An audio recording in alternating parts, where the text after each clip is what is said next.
Okay. Yay! Recording is in progress. So, welcome everybody to Power of an Unstoppable Woman virtual stage with my partner Anita Drain. I am Cheryl Visco, and together we are all in alignment.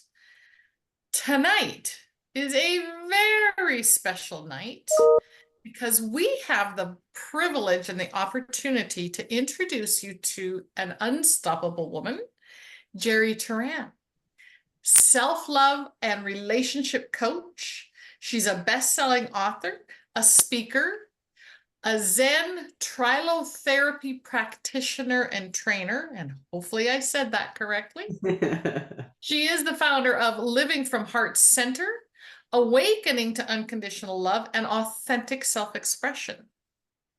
Jerry's mission is to assist people in awakening to deep truth and remembrance of the divine love that they are, inspiring them to live life to the fullest and courageously express their highest potential and truest nature.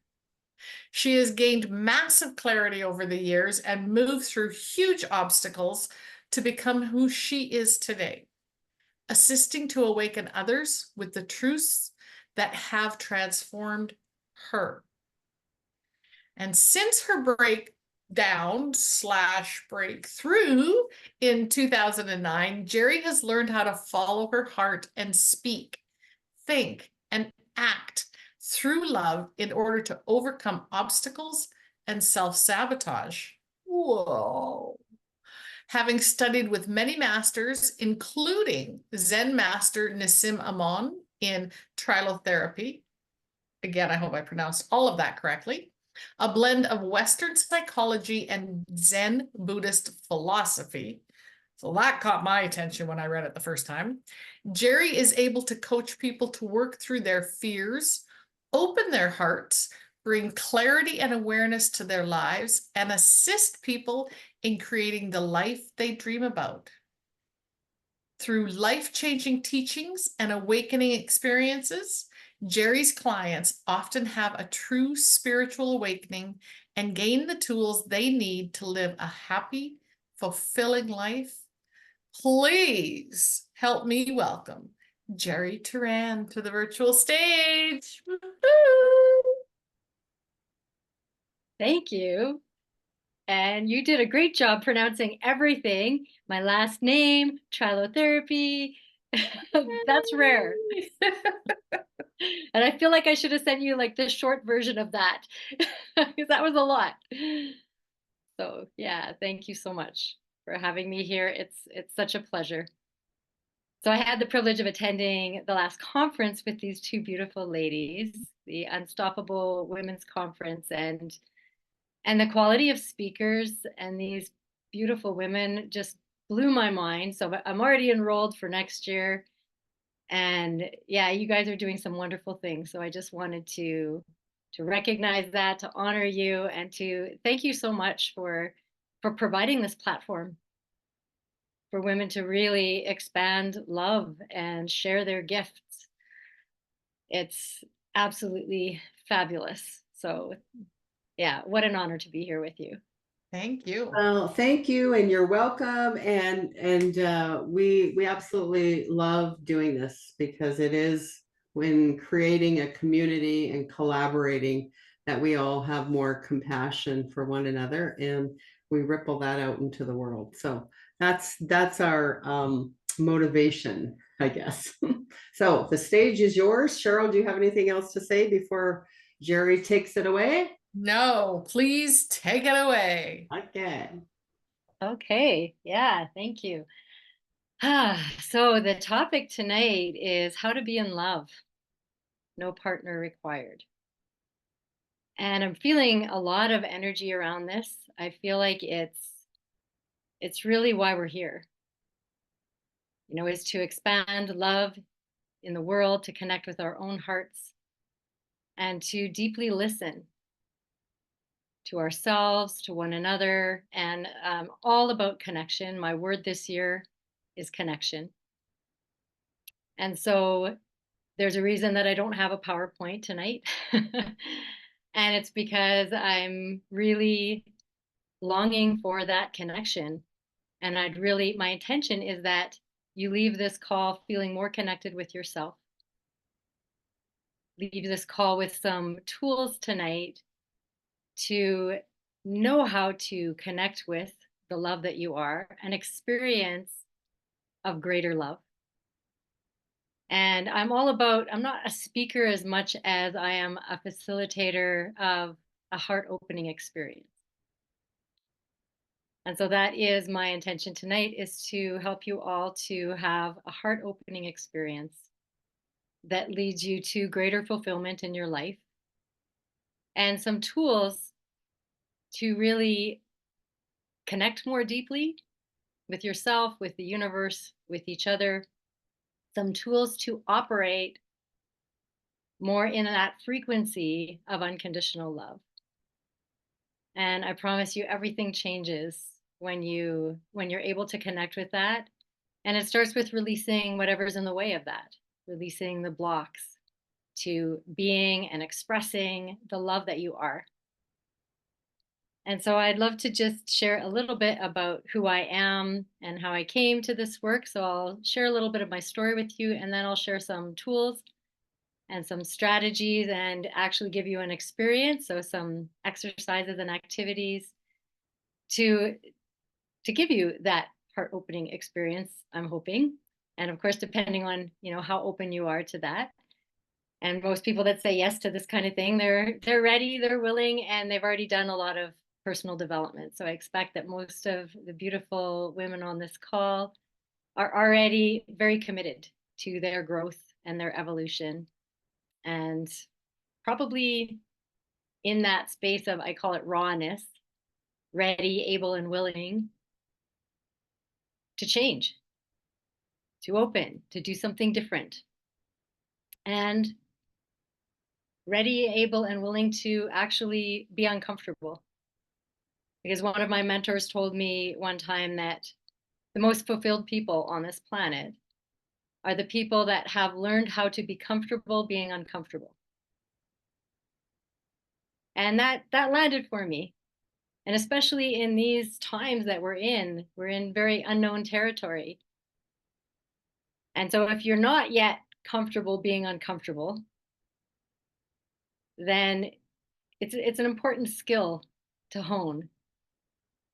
And so that can just start with, moving toward your fear, doing things that scare you a little bit. Even tonight, I noticed a lot of nervous-sighted energy, or fear-sightement. And I love that word, because fear is really just excitement without the breath. And so whenever I feel that little bit of that fear, that nervous energy, I know that this is big, and that it's going to grow me, that it's going to grow others. And so that's like my heart so excited. And it can feel like fear. It can feel like anxiety, same sensations. And so my strategy is to welcome it, to breathe into it. And then it does start to transform more into excitement than fear. So, yeah, how to be in love. Now, this came to me through my breakthrough that was mentioned in my biography. So back in 2007, 2008, 2009, I was in a very difficult place in my life, where I was in a marriage with a beautiful man. I had 3 beautiful daughters, and I was really on this personal growth trajectory, where I was addicted to personal growth, to the point that I even signed up for the domain name was selfhelpaddict.com. And so I felt like I was always needing more. I was in my seeking stage, seeking outside myself for answers. I was feeling a lot of pain because my father had passed a few years earlier. I was questioning everything. And I was in a marriage where it felt like it wasn't really bad enough to leave, but wasn't good enough to stay. And so there was a lot of stagnation in my life. And as some of you know, stagnation is the mother of disease. And so when we stay stagnant too long, then it manifests. It manifests physically. It manifested in me as a total emotional breakdown. So I started to have full-blown anxiety attacks, panic attacks, certain that I was dying from a heart attack or a stroke. My body would start to go numb, my hands, my feet, my legs, even my face would go numb. I'd have chest pain, heart palpitations. Eventually, I had aches and pains in all of my joints, inflammation throughout my body, and I tried everything. So I went to lots of doctors, lots of specialists, naturopathic doctors, homeopathic doctors, osteopathic, like everything. I was juicing, I was painting my feet with iodine. I was doing everything that I could think of to heal myself. And things would work until they didn't. Like it would feel like it would get a little bit better, and then I'd have more attacks and I'd be back in the hospital, certain that I was dying. And I was told at first that I had anxiety and depression. And then, I knew that didn't quite land right. And then I just got to this point where I wasn't functioning very well as a parent. I had to quit teaching. So I was a school teacher at that time in my life. And so I got to that breaking point of really surrender that most people get to when they're going through something that feels like it's too big for them. I was completely consumed and overwhelmed, had no idea how to do this, how to handle this. And so I eventually just dropped to my knees and asked for help and just said, all right, God, divinity, if you're there, guides, angels, please help me, please show me, please either take me or help me to heal this. I was praying every night not to die so that my 3 daughters would find me in the morning. Like it was a very scary time in my life. And so when I finally just crumpled to the floor and said that prayer and just, it felt like kind of gave up, like because nothing I was doing was working. Then the message that I got was that I needed to love myself. And that's all I heard was you need to love yourself more. And at first that angered me because I thought I'm doing everything. I'm eating right. I'm doing everything that I can think to love myself more because I thought self-love was self-care. And then I stumbled across a friend who was setting up a page on Facebook all about ho'oponopono, all about forgiveness. So I'm not sure how many of you have heard of ho'oponopono.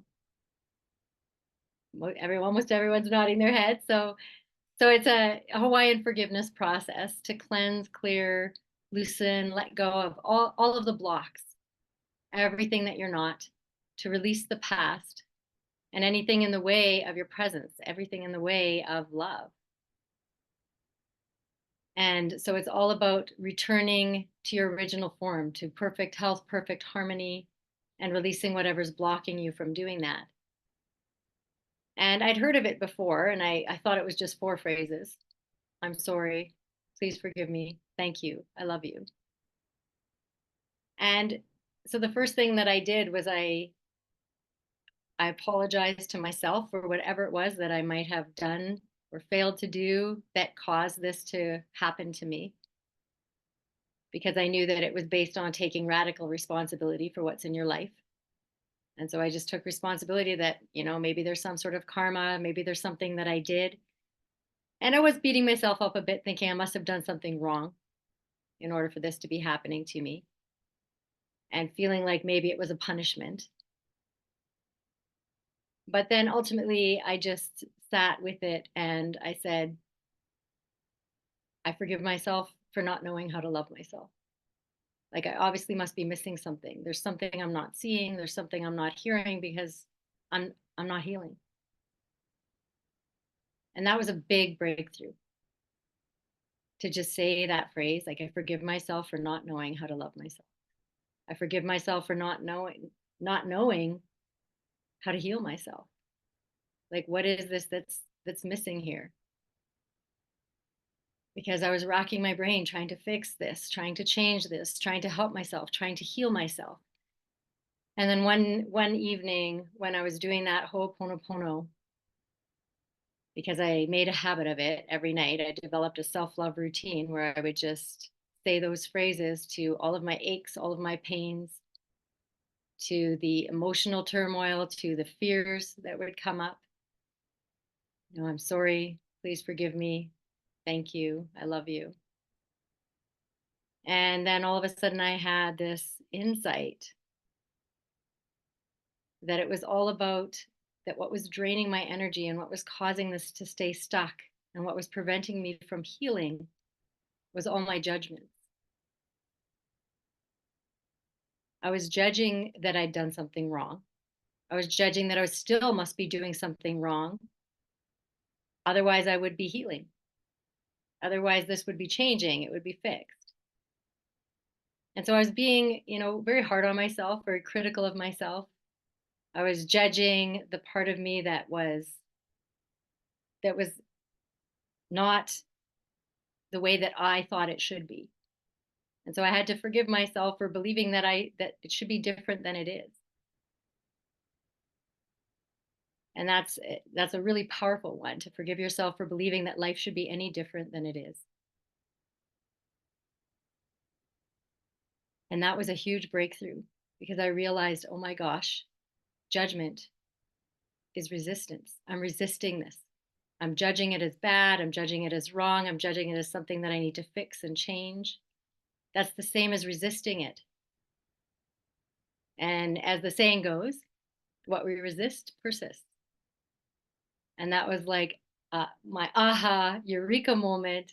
Oh my gosh, no wonder. I've been judging it as bad and wrong. I've been trying to fix it and change it. I've been resisting. And that's the very thing that was keeping it stuck. And so, what's the opposite? I thought. What's the opposite of resistance? What's the opposite of judging something? And, I was treating myself like this self-improvement project that I needed to fix, that I needed to change. And that never works very well. Treating your beloved like a self-improvement project, like, okay, what's the next thing you need to fix and change? And we are our own beloved. And so the opposite, I realized, was welcoming it. And so I started to just welcome the aches and the pains, whether it was physical, whether it was emotional, whether it was the mental stories. I just welcome them. And I'd say to them, I love you. I'm listening. And so my Ho'oponopono started to turn into just, I'm here. I love you. I'm listening. I'd say that to the heart palpitations, to my heart. I'm here. I love you. I'm listening. Because I knew I must be missing something. I must not be hearing something. Because it's still crying out for my love and attention. And in A Course in Miracles, it talks about how everything is either love or a cry for love. And so I started to really understand that it's just a cry for my love. It's a cry for my attention.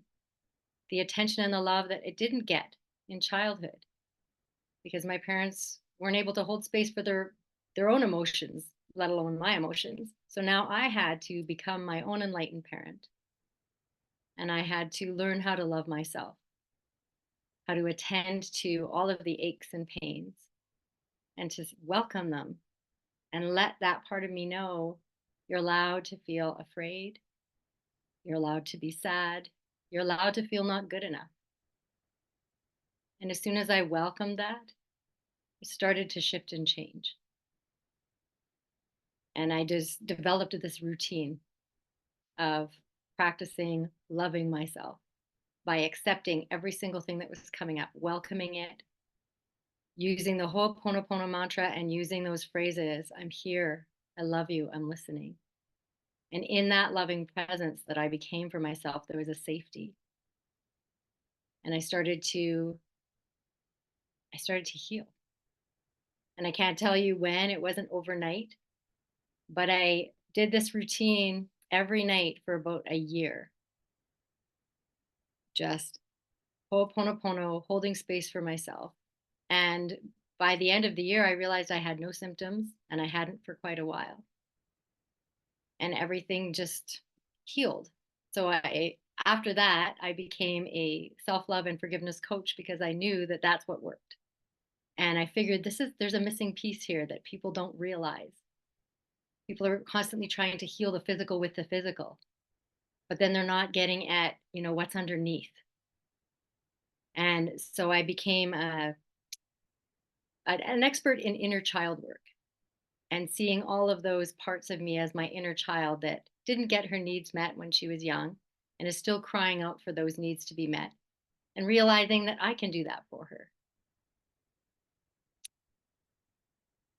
And then I met the Zen Buddhist master that I studied with for 6 years, who trained me in trilotherapy. That's his process. And trilotherapy is all about the 3 aspects of self: body, mind, and spirit, where he calls them your head, your heart, and your center. So he says that your head and your heart are your 2 inner children. Your heart is the feminine, the little girl, the emotion. The head is the logic, the little boy. And then the center is the awareness, or the spiritual self in between.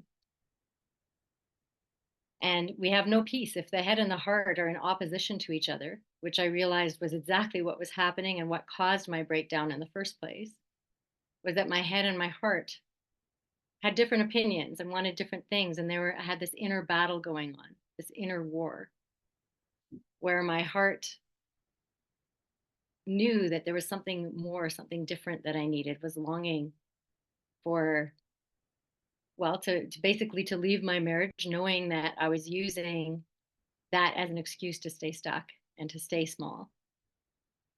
And my head saying, he's a good man, you have 3 kids, there's no reason to leave, you made a commitment, you need to stay. And this inner battle going on.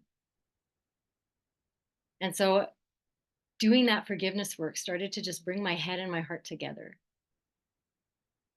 And it was me, the center, that was leading the way.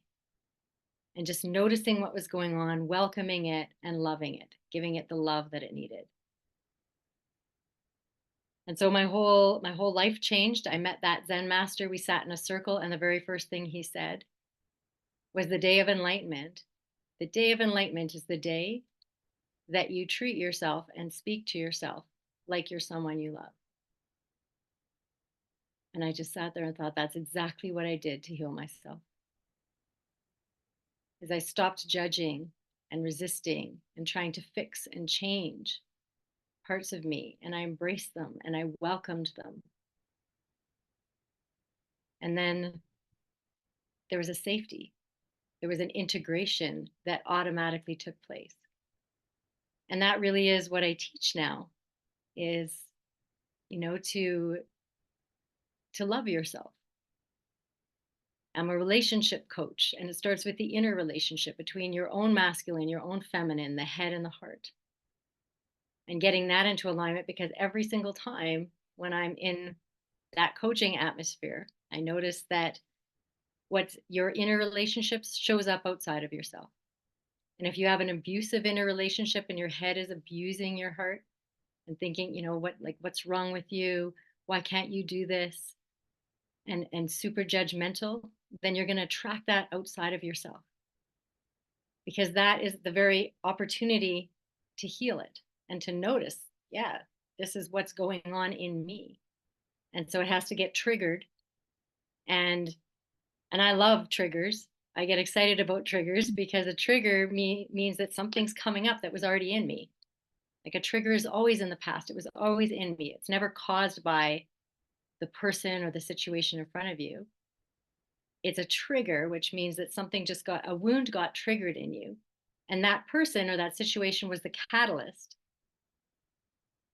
to show you, yeah, there's a wound that needs your attention. And a trigger is just something that's incomplete. It's not forgiven. It's something that's still hanging out because it hasn't been forgiven yet. And forgiveness is really what starts to release those triggers, release those wounds, and integrate them as wisdom that allows you to now use your own pain and your own breakdowns, breakthroughs, to help other people go through what you've been through. You know, you go through what you go through so you can help others go through what you've been through. Or one of my mentors says the workshop you've been living is the one you're meant to be giving. And then you know you're in alignment, right? Like if that workshop is the one you've been living. And so what I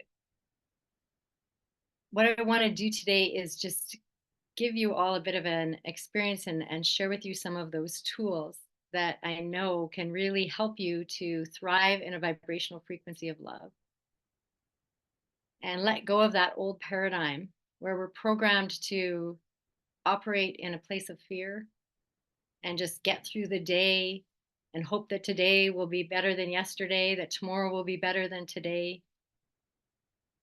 Outsourcing our happiness, you know, all of the conditioning. We're now stepping out of that and we're stepping into a whole new paradigm where we're coming from love instead of fear. And there's some risks there, and we need to learn how to embrace being uncomfortable, unknown territory. And there's some tools to help us to be in love. So first question I have for you is, how many of you are in love right now in this moment? How many of you are in love? Type it in the chat. Who here is in love?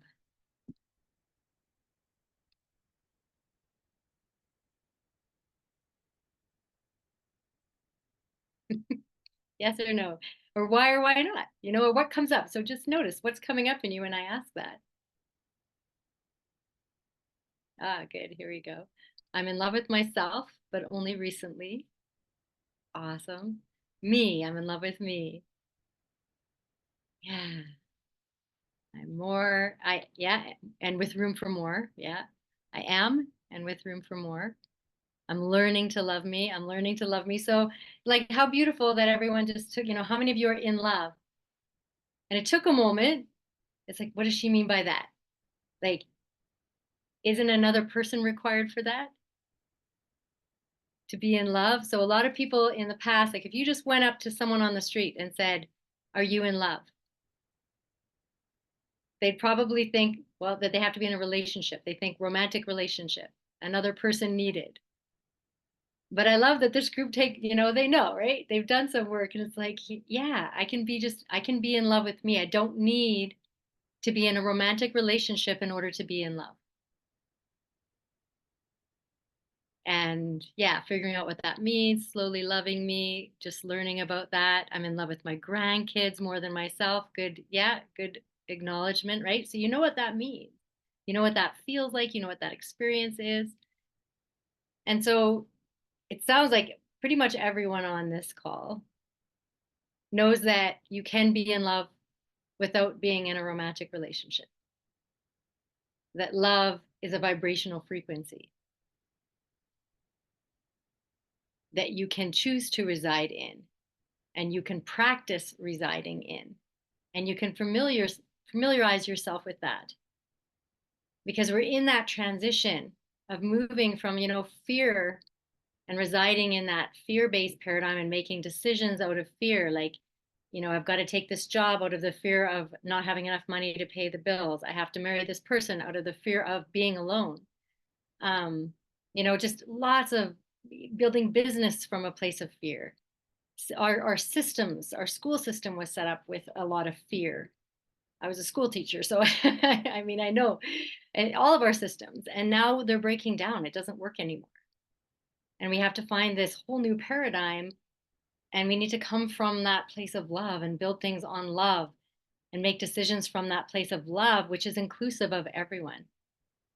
Love is connecting, not disconnecting. And we don't know how to do this. We haven't had too many role models of this. So we're in this brand new territory. We need some tools. And I know that I've been really like asking for those tools. Like how do I reside in this place of love? How do I operate with this new operating system that's being upgraded? And it's painful. It's a painful process because we're in that space in between and we're often going back and forth.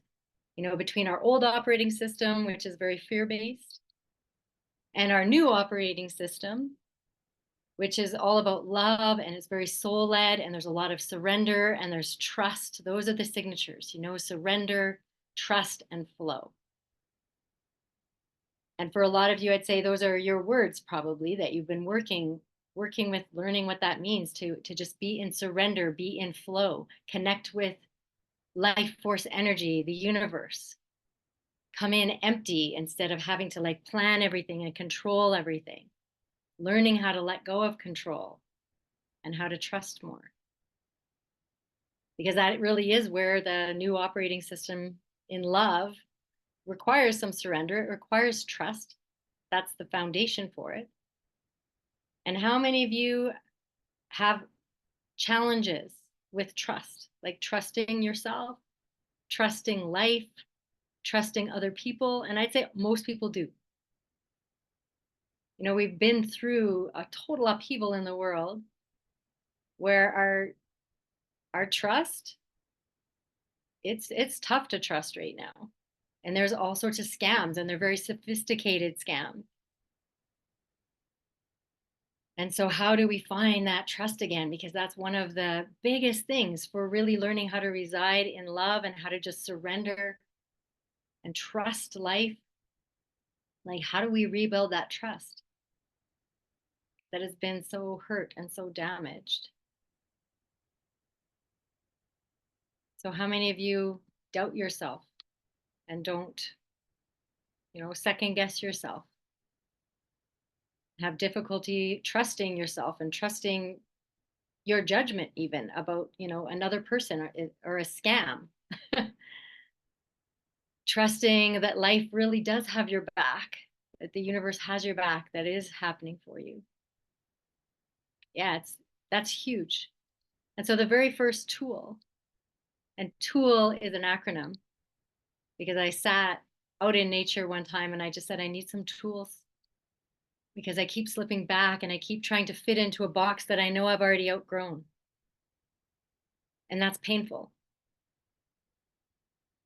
And I think there's quite a few of us that are doing that, still trying to fit into a relationship that we've outgrown and a job that we've outgrown, because the alternative, it's scary. It's scary to enter this unknown territory and to just trust. Trust that I am held, I am supported, no matter what. So it's so important to learn how to reside in that frequency of love, because love is the frequency of the universe, the frequency of God, the frequency of life itself, this unconditional love, and there's infinite support there for you, infinite resources. But if we're too busy trying to control things because of our lack of trust, then our life is going to be hard. It's going to be effortful. It's going to be exhausting. And at some point, we get sick and tired of being sick and tired. And then we start to maybe take some risks and learn what it means to trust. So yeah, so lots of people, very difficult to trust ourselves. Self-doubt is one of the biggest blocks to residing in love. Yeah, I believe the universe has my back, but I don't give men a chance, only women. So yeah, it just starts with awareness, right? Acknowledging it, not making it bad, not making it wrong, but just noticing. Based on what's showing up in my life, what must I believe about myself? What must I believe about others? About men, about women, about relationships? Because your beliefs will always show up outside of you. The world and your reality really is an outpicturing of your consciousness, of your belief system. And so we need to start to notice, okay, what must I be believing about life that would have life showing up this way? What must I be believing about relationships, about money? Because it's going to show up outside of you as, the results of your life, the reality of your life, all of your beliefs. And then you get to do a little forgiveness work. That's the best way to release the blocks. I forgive myself for believing that men can't be trusted. I forgive myself for believing that my partner should be different than they are. I forgive myself for believing that there's something wrong with me.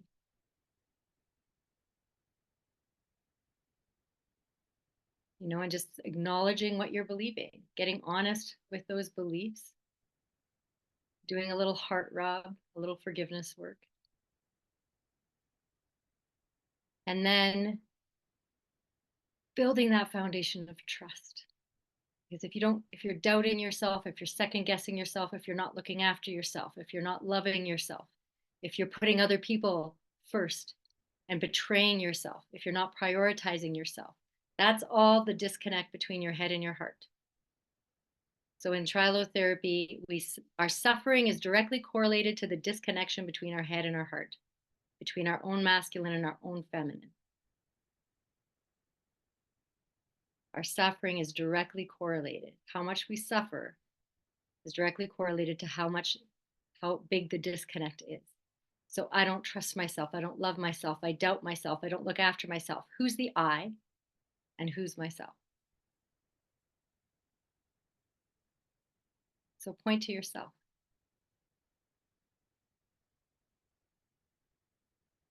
Most people don't point up here, right? I point to yourself.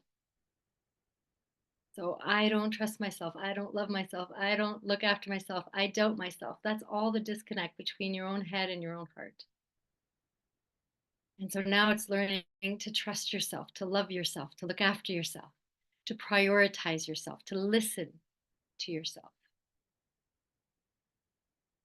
And that really is loving yourself, how to be in love, no partner required. And so one of the hacks that I've been practicing for the last 2 weeks that my spiritual partner actually came up with is just to really start affirming that this is life supporting me. So I want you to just feel the seat underneath your bum. Feel that support. And then just affirm to yourself, this is life supporting me. And breathe that into your heart. And then I want you to look at the screen and all of these beautiful souls that have gathered here to learn how to expand love in their own hearts and in the world, and affirm, this is life supporting me. And then I want you to connect with your own heartbeat.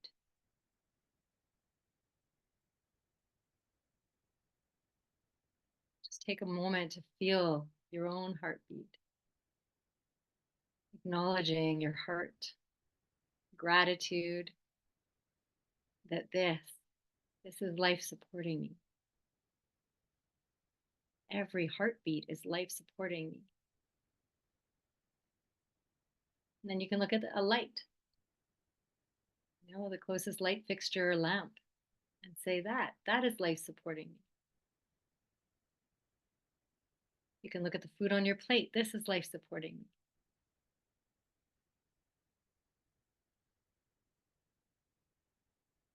You can think of any body part.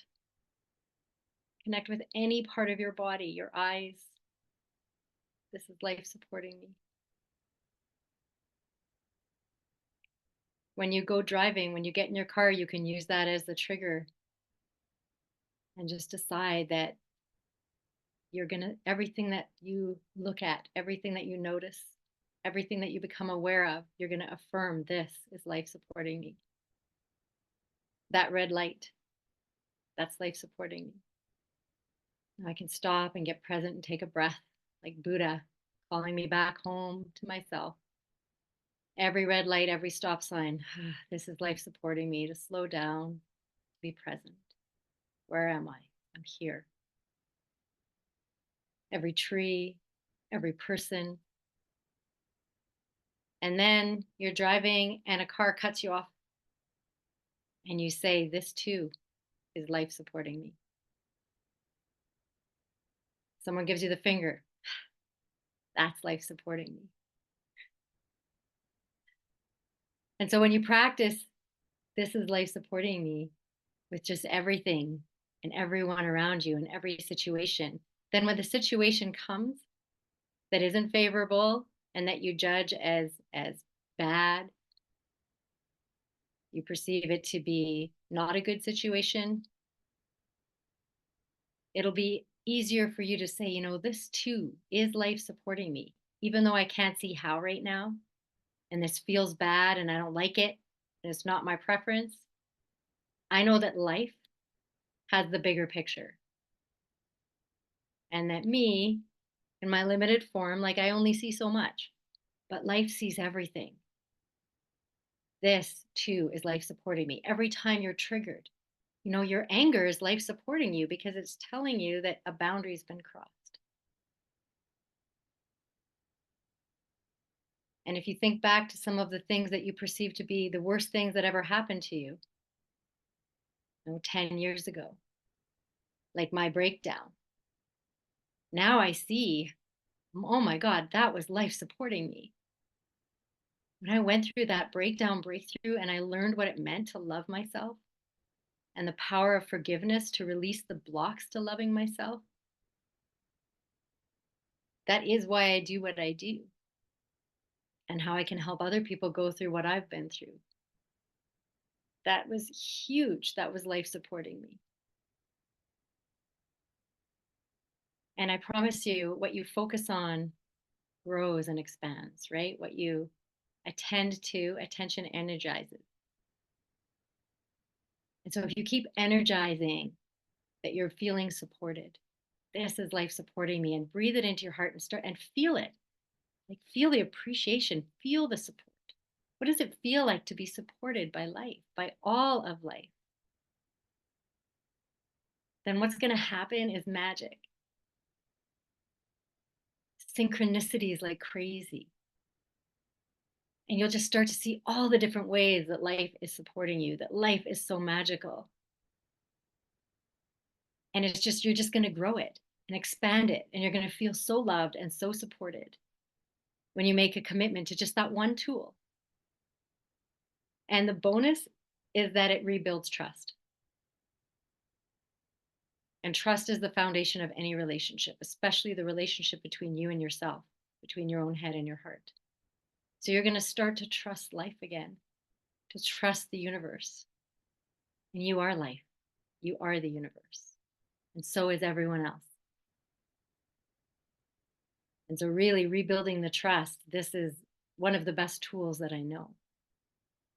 Is just affirming and looking for all the different ways that life is supporting you. And so how do you feel with that? Just that activity, can you feel the power of it?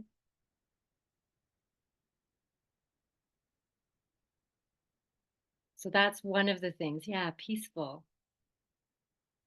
You know, I don't have to be in control of everything. Life supports me. So maybe I can surrender a little bit more. Maybe I can trust a little more. Maybe I can take risks, knowing that I am supported. And so that will translate into your ability to surrender more and take more risks when you have that solid foundation of trust. And so the other hack for life supporting you and for trusting is you need to really get comfortable spending time with yourself. How many of you love spending time alone in solitude? Who loves solitude here?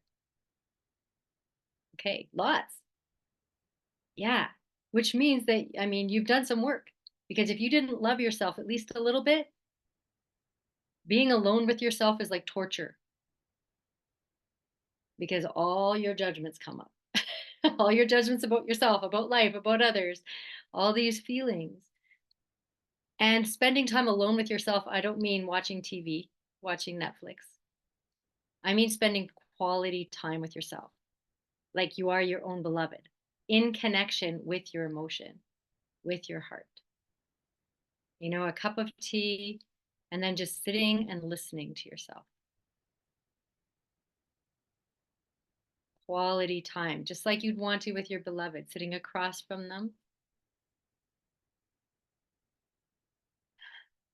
when they're just leaning in and they want to know you.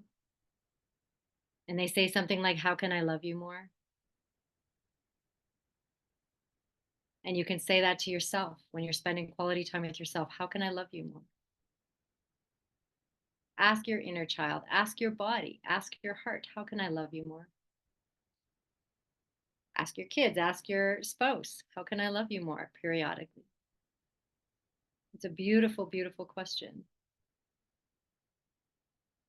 Because how do you build a loving, trusting relationship with someone?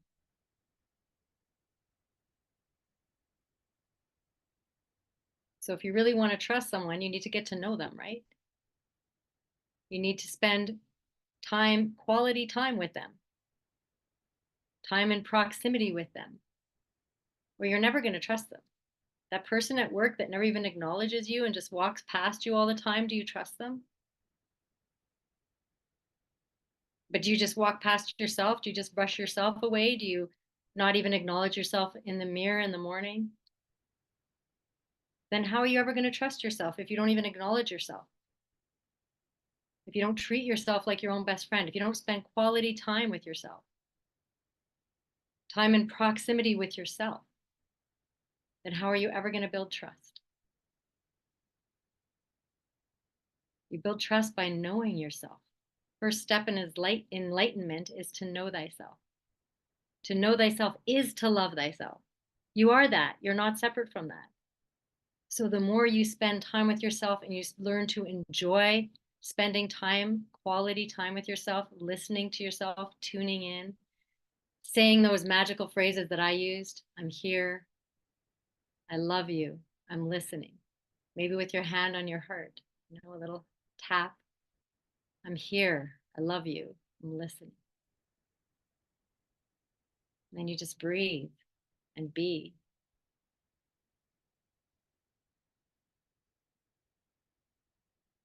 And so put your hand on your heart.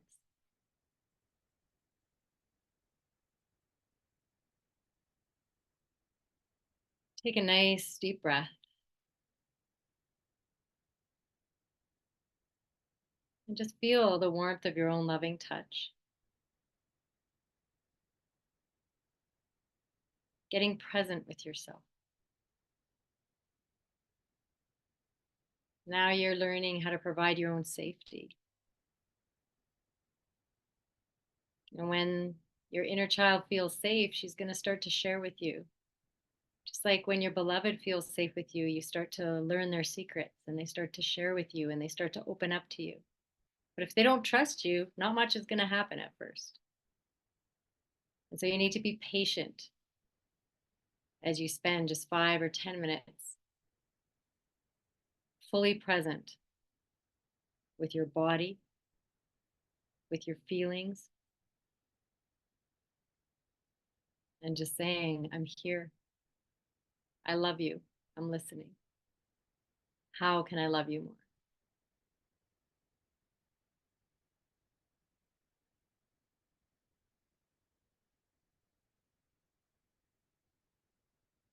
And just notice what you're noticing.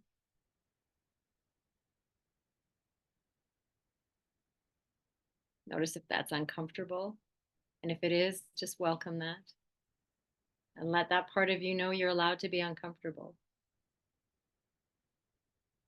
You're allowed to be afraid.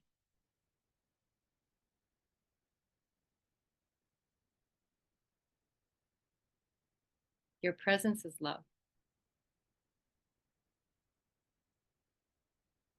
How to be in love, no partner required. Get present with yourself. When you're present, you're available. You're available for life. Life force energy to flow through you to all things. You're available for love. You are love. You can have an experience of love. And love is safe. But that's not what we're taught. But you start to feel that, I'm safe when I'm in love. when I'm present with myself, when I'm loving myself, when I'm spending quality time with myself, then I can start to trust myself. I can experience love. And then you can just open your eyes and you can look at anything, anything in the room, and you can just bring it into your heart. Everything is energy. It's made of the same energy that you are, but it's vibrating at a different frequency, isn't it? And so it looks different. There's low frequency energy and high frequency energy, and love, unconditional love, is the highest frequency. So there's my computer. I can look at that and I can bring it into my heart. Just bring that energy into my heart with your intention, with a breath. I can look at the light, bring that into my heart. Picture a bookshelf, a cat litter, and you start to notice that there's different frequencies to everything, but it's all made of the same energy, just like us. We're all made of love. We come from love, we return to love. We all come from the same source. And the more present we are, the more available we are to experience our source, the source of love, the love that we are.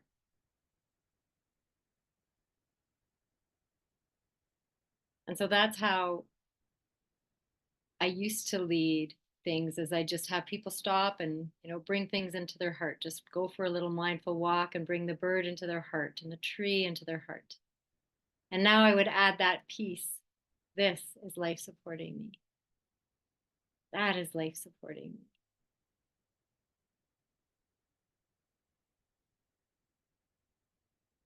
All of you are life supporting me. And just bringing you all into my heart.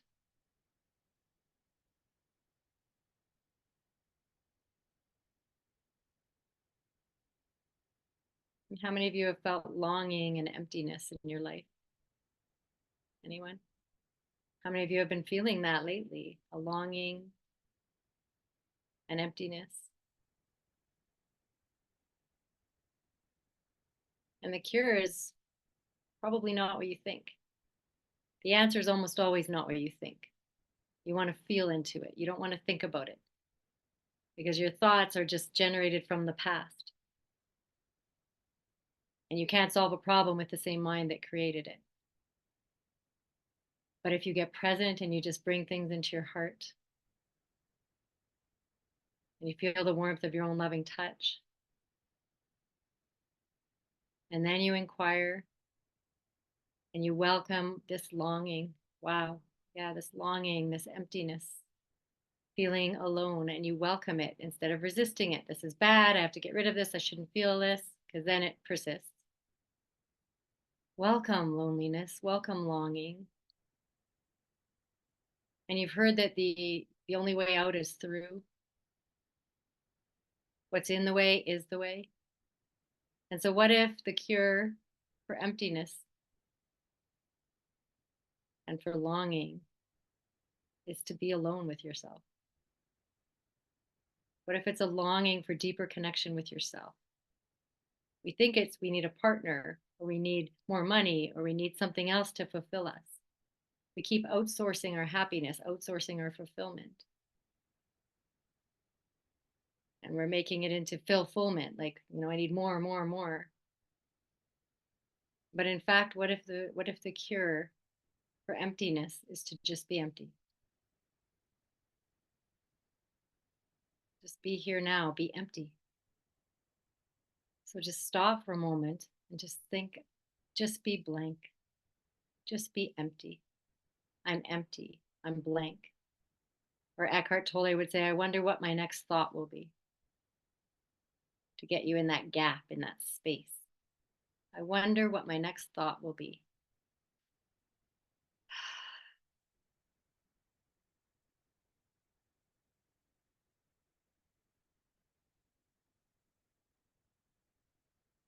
The more time you spend in this space with emptiness, the more the love just comes rushing in.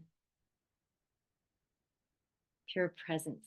Your presence is love. The cure for emptiness is to empty. Because in the emptiness is everything. It's fulfillment. Fulfillment, not fulfillment from the outside. It comes from inside. How many of you have had a moment of fulfillment in your life where you felt so good and so fulfilled? So think of that moment.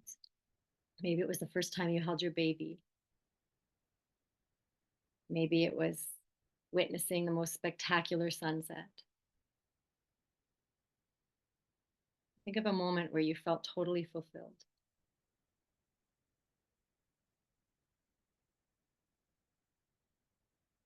Just breathe it into your heart, reconnect with that moment. And would you say that in that moment that you felt totally fulfilled, that the cause of your fulfillment was that very event that happened? So the baby that you were holding, that was the cause of your fulfillment? The sunset caused your fulfillment? What was the cause of that feeling, that good feeling, that fulfilled feeling?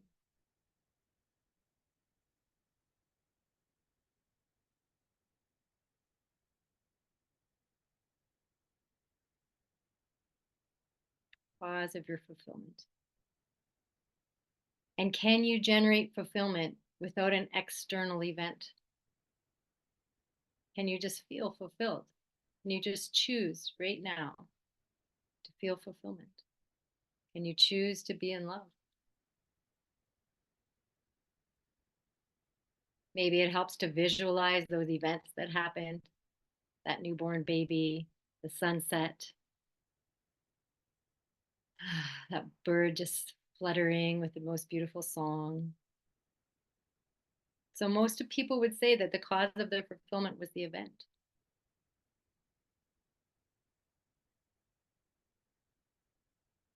But then fulfillment's going to be fleeting, isn't it? Because life and everything about life and all the physical aspect of life, there's a beginning and there's an end. It's all finite.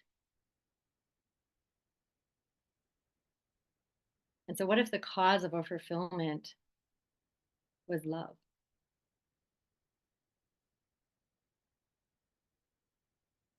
And one of the best ways to experience love is through looking for the beauty in everyone and everything.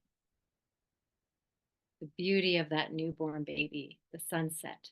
So what if what you're experiencing was love? And that was actually what caused the fulfillment.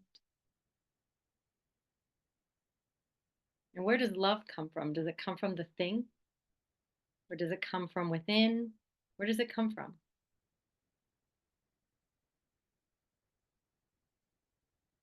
What is the cause of fulfillment? Is love.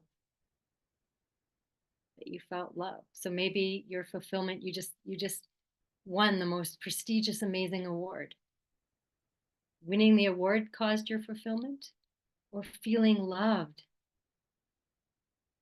and enough was the cause of your fulfillment. Feeling love for yourself, that proud of myself, and love from external sources. But I bet if you think about all of those situations when you felt most fulfilled, you were present. Your presence is love. When you're present, you're available for infinite source, infinite love to flow through you. And you're fulfilled. So the more time you spend in the present, the more time you spend in love. When you're not feeling good, ask yourself, where am I? I bet you're in the past or in the future. You're probably not here. Where am I? What time is it? Where am I? Here. What time is it? Now. Here and now, everything is all right. the Zen master that I studied with in trilotherapy, Zen master Nisa Maman. He says 2 sentences to remember. Number 1, in this moment, everything is all right. Number 2, it's always this moment. If everything isn't all right, then ask yourself, where are you? Because even if you're sad in this moment, be present for your sadness. Welcome your sadness. Even if you're angry in this moment, if you welcome your anger and you don't make this big story up about it, then even then everything is all right. It's just a low frequency emotion, and it can transmute with your love, with your attention. When you attend to it and you welcome it, there's a safety and it lets go of you. So what if healing is really just your own presence? Healing takes place in your presence, not in your absence. And that was a huge download for me one day, where it's like, why aren't I healing? It's because you're not here. Oh, you're spending too much time scrambling, looking outside yourself for who's going to help you, what's going to help you, what book, what practitioner. You're not here. Healing takes place in your presence. When you're present, you're in love. When you're in love, love heals.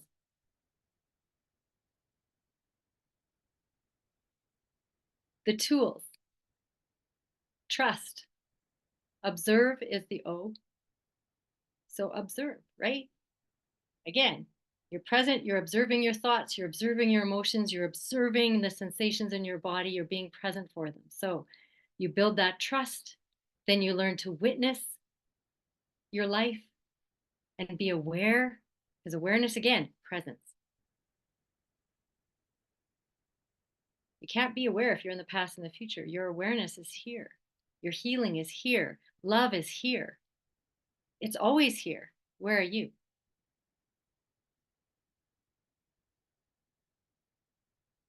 The second O in tools is open. So when I sat and I asked for those tools, I got, you need to trust. That's the foundation. Then you need to learn how to be the witness and observe. Oop, I just realized what time it is. Then you need to open. Live with an open heart. And from there, what comes from there is love. That's the L. And love in action is service. That's the S. Trust, observe, open, love, and serve. Those are the tools for living and operating in the new paradigm of thriving in love. And so I hope you practice bringing things into your heart, affirming that this is life supporting me, and noticing when you're not feeling good that you're not present. Bringing yourself into presence, spending quality time with yourself.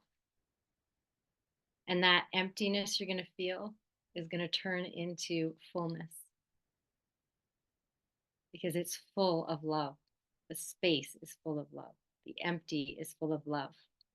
If you can just spend a little bit more time embracing it. So thank you all. I hope that you feel a little more present and that these tools serve you.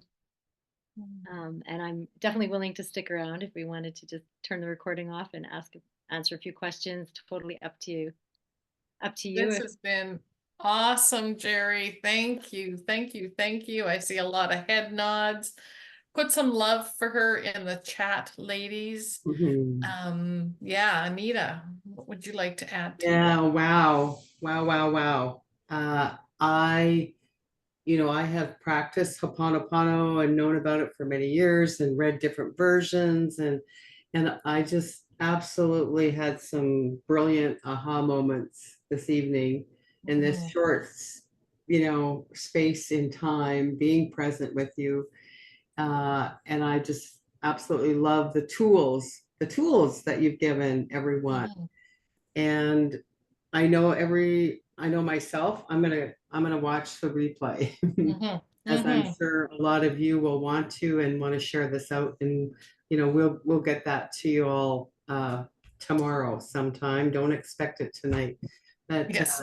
Jerry, from our heart, Yes. to yours, thank you for blessing us with your presence, with your gifts, and for sprinkling that out into the world. absolutely amazing that that you were bringing that work into your heart and sharing it with so many others, because that will help to elevate and lift humanity. Mhm, So mhm. you're doing a great service. Thank you for being in service. Absolutely. And would love to hear your ladies' thoughts in the Power of an Unstoppable Woman. Chat Jerry up in there. And we will get the replay out to you because we're already way past the hour. As much as it would be fun to stay on, it's been a very long